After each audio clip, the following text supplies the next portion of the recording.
நாடி தேடினும் ஆனை சேனை தேடினும் கோடி வாசி தேடினும் குறுக்கே வந்து நிற்குமோ ஓடியிட்ட பிச்சையும் உகந்து செய்த தர்மமும் சாடி விட்ட குதிரை போல தர்மம் வந்து நிற்குமே.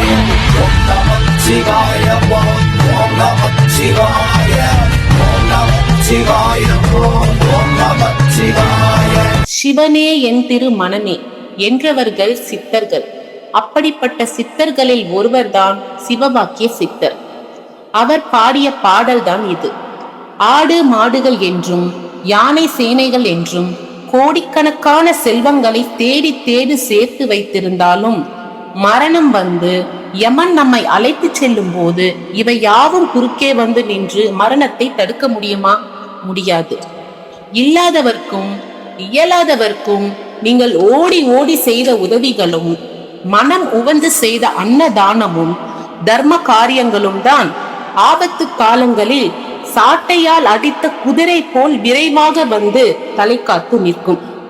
தர்மம் தலை காக்கும் என்பதை உணர்ந்து உங்கள் பிறவியை ஈடேற்ற தர்ம காரியங்களில் ஈடுபடுங்கள் என்று சிவவாக்கிய சித்தர் கூறுகின்றார். மனிதா, நாம் தேடி தேடி சேர்த்த செல்வங்களால் நிரந்தரமான அமைதியை பெற முடியாது. மற்றவர்களுக்கு உதவும் மனப்பான்மையே இறுதியில் நிலைத்து நிற்கும் என்பதை உணர்ந்து கொள்.